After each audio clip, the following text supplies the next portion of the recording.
There is only one pixel in this entire 4K video that we care about, and that's the Google Pixel, the latest phone by Google. It could very well be one of the best phones of 2016, especially since the Note 7 just explosively dropped out of the running. Last year's Google phone, the Nexus 6P, did not do so well during my durability tests. So let's see how this newcomer holds up.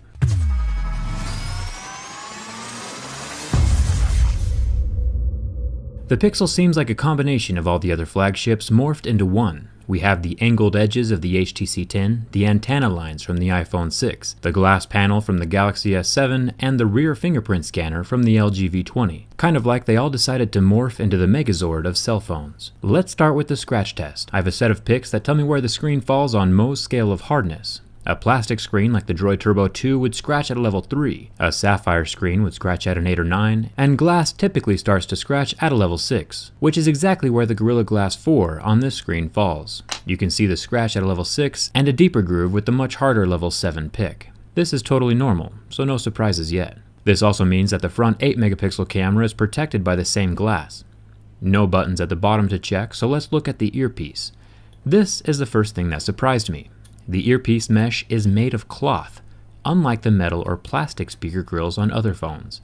It'll be interesting to see how this affects call quality over time. If you ever need to clean out your earpiece because of dirt or makeup getting inside that little slot, make sure not to puncture it. Ripped cloth over a speaker does not sound too good. The rear 12.3 megapixel camera is protected by the back glass panel, so it should be relatively scratch resistant. Unlike the plastic camera lens of the Sony Z5 Premium. The back glass panel does seem to be slightly softer than the front glass though. My razor blade was able to leave some superfine scratch marks on the really blue panel. But if I take that same razor blade and scratch the front glass of the phone, it does not leave any marks.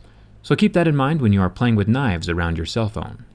Let's find out what the rest of this phone is made of. The really blue aluminum part of the body is indeed aluminum. It is not covered by any primer or plastic. The LG G5 had to use a thick layer of primer to mask the seams, but as you can clearly hear,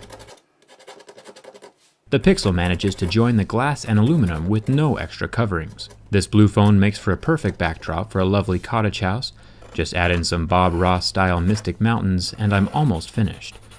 Adding in some key scratches as clouds, but the markings rub completely off. This really blue aluminum color holds up even better than the iPhone against keys and coins. That definitely deserves a thumbs up. Unfortunately, the deeper scratches do not rub off. But remember, we don't make mistakes, we just have happy accidents. Onto the fingerprint scanner. This part of the phone, unfortunately, is not glass. It feels more like a thin rubberish coating and can be scratched off. Luckily, the button isn't protruding though, so I doubt it will get scratched easy in real life. Even if it does get heavily scratched though, the fingerprint scanner keeps working 100% of the time. Pretty impressive how much damage it can take and still function. The SIM card tray, power button, and volume rockers are all made of metal. Every touchable surface of this phone is made from a premium material. Another minor perk is that textured power button, similar to what was on the HTC 10. It makes finding the button in your pocket or in the dark much easier. I'm liking this phone more and more, but let's see how well it holds up to the last two tests. The burn test. The Pixel is using a 5.5-inch AMOLED screen, similar to what Samsung uses on their phones. This display was able to last about 11 seconds under my intense flame before turning white.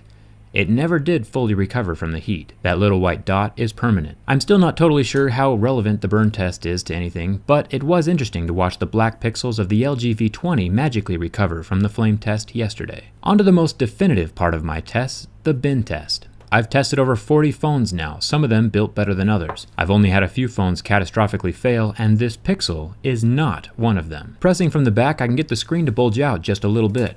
There is no waterproofing on this phone, so nothing is being structurally compromised at this point. But when I bend from the screen side of the phone, it has zero flex. This Pixel phone could very well be one of the most durable, well-built phones of 2016. The things you should watch out for while owning this phone is the little cloth covering over the earpiece, and the tiny scratches on the back glass panel. There won't be any fragile volume button crinkling issues like there were with the Nexus 6P. Overall, I'm very impressed with this phone. My Shelf of Shame playlist has all of the phones that spectacularly failed my durability tests, so check that out. And hit the subscribe button so you don't miss any of my future reviews. I check build quality on purpose, so you won't have to on accident. My Twitter followers found out the results of this test before the video was posted, so follow me over there if you want to stay in the loop. Thanks for watching. I hope to see you around.